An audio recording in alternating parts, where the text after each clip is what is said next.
ನಮಸ್ತೆ ಎಲ್ಲರಿಗೂ. ನಾನಿವತ್ತು ಒಂದು ಇನ್ಸ್ಪಿರೇಷನಲ್ ಸ್ಟೋರಿ ಹೇಳೋಣ ಅಂತ ಬಂದಿದ್ದೀನಿ. ಬಹುಶಃ ನಿಮಗೆ ಇಷ್ಟ ಆಗ್ಬೋದು ಅಂತ ನಾನು ಅಂದ್ಕೊಳ್ತೀನಿ. ಒಂದು ರಾಜ್ಯ, ಅದರ ಹೆಸರು ಸ್ವರ್ಣನಗರಿ ಅಂತ. ಹೆಸರಿಗೆ ತಕ್ಕನಾಗಿ ಆ ರಾಜ್ಯದ ರಾಜ ಬಹಳ ಬಹಳ ಶ್ರೀಮಂತನಾಗಿರ್ತಾನೆ. ಅಪಾರ ಪ್ರಮಾಣದಲ್ಲಿ ರಾಜ್ಯ ಸಂಪತ್ತನ್ನು ಇಟ್ಕೊಂಡಿರ್ತಾನೆ. ಅವನ ರಾಜ ಪರಿವಾರದವರು ಜೊತೆಗೆ ಅವನ ಪ್ರಜೆಗಳು ಸಹ ಬಹಳ ಸುಖಿಯಾಗಿರ್ತಾರೆ ಮತ್ತು ಸಂತೋಷವಾಗಿರ್ತಾರೆ.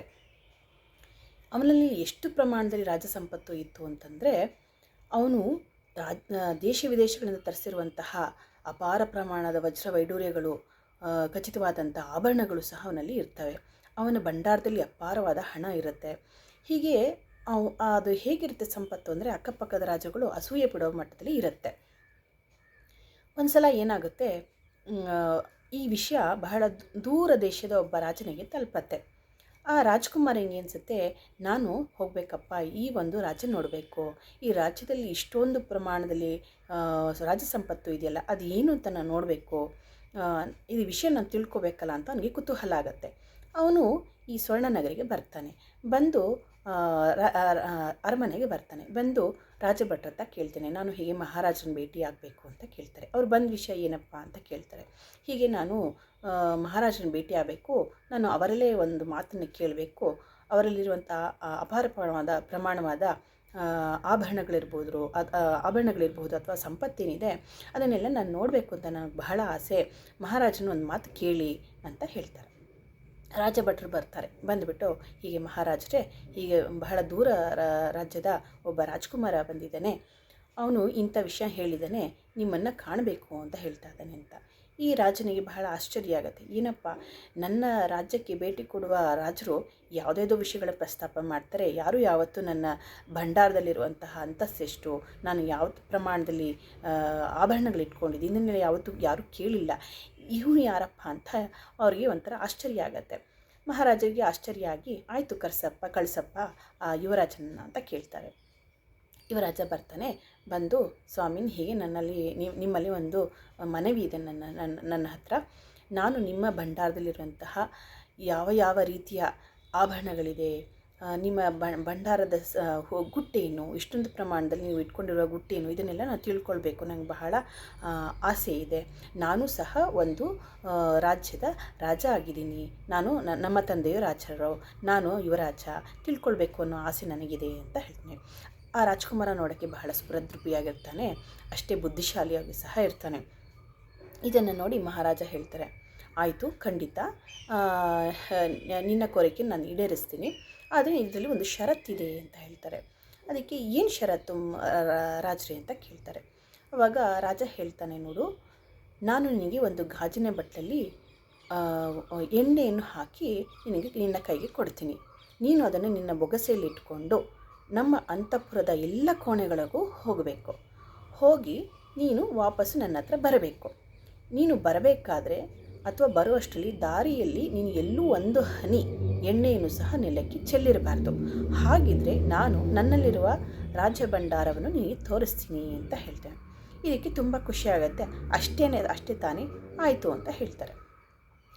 ಯಾರು? ಯುವರಾಜ. ಸರಿ, ಒಂದಿಬ್ಬರು ರಾಜರ ಭಟ್ರ ಜೊತೆ ಈ ಯುವರಾಜನ ಕೈಯಲ್ಲಿ ಆ ಎಣ್ಣೆ ಪಾತ್ರೆಯನ್ನು ಕೊಟ್ಟು ಕಳಿಸ್ತಾರೆ ಮಹಾರಾಜರು. ಯುವರಾಜ ಹೋಗ್ತಾರೆ. ಯಾರ ಜೊತೆ? ರಾಜಭಟ್ರು ಕರ್ಕೊಂಡು ಹೋಗ್ತಾರೆ. ಒಂದೊಂದೇ ಕೋಣೆಗೆ ಕರ್ಕೊಂಡು ಹೋಗಿ ಎಲ್ಲ ಪರಿಕ್ರಮ ಮುಗಿದು ಮತ್ತೆ ಮಹಾರಾಜ ಹತ್ರ ಬರ್ತಾರೆ. ಬಂದು ಬಿಡ್ತಾರೆ ಅವನನ್ನು. ಯುವರಾಜ ಹೇಳ್ತಾರೆ, ಆಯಿತು ಮಹಾರಾಜರೇ, ನಾನು ಎಲ್ಲ ಸುತ್ಕೊಂಡು ಬಂದೆ ಅಂತ ಹೇಳ್ತಾರೆ. ಆವಾಗ ರಾಜರ ಭಟ್ರನ್ನ ಕೇಳ್ತಾರೆ, ಏನಪ್ಪ, ಎಲ್ಲಾದರೂ ಎಣ್ಣೆ ಚೆಲ್ಲಿ ಹೋಯ್ತಾ ಅಂತ ಕೇಳ್ತಾರೆ. ಎಲ್ಲೂ ಇಲ್ಲ ಮಹಾಸ್ವಾಮಿಗಳೇ ಅಂತ ರಾಜರ ಭಟ್ರು ಹೇಳ್ತಾರೆ. ಆವಾಗ ಹೇಳ್ತಾನೆ ಯುವರಾಜ, ಈಗಲಾದರೂ ನಾನು ನೋಡ್ಬೋದಾ ನಿಮ್ಮ ಭಂಡಾರನ ಅಂತ ಕೇಳ್ತಾನೆ. ಆವಾಗ ಮಹಾರಾಜ ಹೇಳ್ತಾನೆ, ಇಲ್ಲಪ್ಪ, ನಮ್ಮ ರಾಜಭಟ್ರು ನಿನ್ನನ್ನು ಭಂಡಾರಕ್ಕೂ ಸಹ ಕರ್ಕೊಂಡು ಹೋಗಿದ್ರು, ಆದರೆ ನೀನು ಅಲ್ಲಿರುವಂತಹ ಯಾವುದೇ ವಜ್ರವೈಡೂರ್ಯ ನೀನು ಗಮನಿಸಿಲ್ಲ. ನಿನ್ನ ಗಮನ ಎಲ್ಲ ನಿನ್ನ ಎಣ್ಣೆ ಪಾತ್ರೆಯ ಮೇಲಿತ್ತು. ನಾನು ಹೇಳಿರುವಂತಹ ಒಂದು ಗುರಿಯತ್ತ ನಿನ್ನ ಗಮನ ಇದ್ದಿದ್ದರಿಂದ ನಿನಗೆ ಅಕ್ಕಪಕ್ಕದಲ್ಲಿ ಏನಾದರೂ ನಿನಗೆ ಗೊತ್ತಾಗಿಲ್ಲ. ಅಲ್ಲಿ ಇಟ್ಟಿರುವಂತಹ ಬೆಲೆ ಬಾಳುವಂಥ ವಸ್ತುಗಳೇ ನಿನ್ನ ಗಮನಕ್ಕೆ ಬಂದಿಲ್ಲ. ನಿನ್ನ ಗಮನ ಅಷ್ಟು ಚೆನ್ನಾಗಿದೆ ಅಂತ ಹೇಳ್ತಾರೆ. ತುಂಬ ಖುಷಿಯಾಗುತ್ತೆ ಮಹಾರಾಜರಿಗೆ. ಇಂತಹ ಒಬ್ಬ ಯುವಕ ಕೈಲಿ ಒಂದು ದೇಶ ಅಥವಾ ಒಂದು ರಾಜ್ಯ ಆಳೋದಾದರೆ ಅವನ ಗಮನ ಹೆಂಗಿರುತ್ತೆ, ಅವನಿಗೆ ಒಂದು ಗುರಿ ಹೇಗಿರುತ್ತೆ, ಅವನ ಗುರಿಯನ್ನು ಹೇಗೆ ತಲುಪ್ತಾನೆ, ಅವನ ಶತ್ರುಗಳನ್ನು ಹೇಗೆ ಅವನು ಪರಾಜಯ ಮಾಡ್ಬೋದು, ಇದೆಲ್ಲ ಅವನಿಗೆ ತುಂಬ ಖುಷಿಯಾಗತ್ತೆ. ಮಾತುಕತೆ ಮಾಡಿ ಆ ಯುವರಾಜನಿಗೆ ತನ್ನ ಮಗಳನ್ನು ಕೊಟ್ಟು ಮದುವೆ ಮಾಡಿ ಕೈ ತುಂಬ ವರಹಗಳನ್ನು ಕೊಟ್ಟು ಬೇಕಾದಷ್ಟು ಒಡವೆಗಳನ್ನು ಕೊಟ್ಟು ಮದುವೆ ಮಾಡಿ ಕಳಿಸ್ತಾರೆ ಮಹಾರಾಜರು. ಇದು ಕತೆ. ಸೊ ನಿಮಗೇನು ಗೊತ್ತಾಗುತ್ತೆ ಈ ಕಥೆಯಿಂದ, ಅಥವಾ ನನಗೇನು ಗೊತ್ತಾಯಿತು ಅಂತ ಹೇಳಿದ್ರೆ, ತುಂಬ ಇಂಟ್ರೆಸ್ಟಿಂಗ್ ಅಂದರೆ ಇಲ್ಲಿ ನಮ್ಮ ಗುರಿ ಅಥವಾ ಆ ಗುರಿನೇ ತಲುಪಬೇಕಾದ್ರೆ ನಮ್ಮ ಗಮನ ಹೇಗಿರಬೇಕು ಅಂತ. ಹೌದಲ್ವ? ನಾನು ಯಾವುದೊಂದು ಗುರಿನ ಇಟ್ಕೊಂಡು ತಲುಪಬೇಕಾದ್ರೆ ನನಗೆ ಒಂದು ವರ್ಷದ ಕಾಲ ನಾನು ಅದರಲ್ಲಿ ನನ್ನ ಶ್ರಮವನ್ನು ವಹಿಸಬೇಕಾಗತ್ತೆ.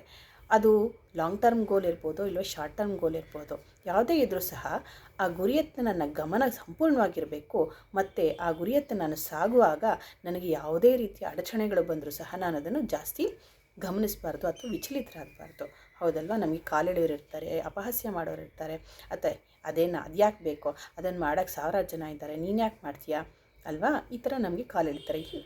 ಇತ್ತೀಚೆಗೆ ನಾನು ಯಾವುದೋ ಒಂದು ನನ್ನ ವೀಡಿಯೋನ ನಾನು ಫೇಸ್ಬುಕ್ಕಲ್ಲಿ ಹಾಕಿದಾಗ ನನ್ನ ಕಲೀಗ್ಸ್ ಅವರೇ ಹೇಳ್ತಾರೆ, ಏನು ರೀ ಮಾನಿಟೈಸ್ ಮಾಡೋಕ್ಕೆ ಶುರು ಮಾಡಿಬಿಡ್ತೀವಿ, ಇದರಿಂದನೇ ದುಡ್ಡು ಮಾಡಬೇಕು ಅಂದ್ಕೊಂಡಿದ್ದೀರಾ ನೀವು ಅಂತಾರೆ. ಅದಕ್ಕೆ ನಾನಂದು, ಯಾಕಪ್ಪ ಮಾಡಬಾರ್ದು, ನೀನು ದುಡಿತಾ ಇದ್ದೆ ತಾನೇ, ನೀನು ಕೆಲಸ ಬಿಟ್ಬಿಟ್ಟು ಮನೇಲಿ ಕೂತ್ಕೊಂಡ್ಬಿಡ್ತೀರಾ? ಇಲ್ಲ ಅಲ್ವಾ? ನಾನು ದುಡಿಬೇಕು. ಹಾಗೆ ದುಡಿಯೋಕ್ಕೆ ಹಲವಾರು ದಾರಿ ಇದೆ. ಕಳ್ಳತನ ಮಾಡೋದು, ಬೇರೆಯವ್ರ ಹತ್ರ ಇಸ್ಕೊಂಡು ಮೋಸ ಮಾಡೋದು, ಇವೆಲ್ಲ ಅಪರಾಧ. ಆದರೆ ನ್ಯಾಯವಾಗಿ ನಾನು ಕಷ್ಟಪಟ್ಟು ಶ್ರಮವಹಿಸಿ ಯಾವುದೇ ಕೆಲಸವನ್ನು ಮಾಡಿದ್ರೂ ತಪ್ಪಿಲ್ಲ.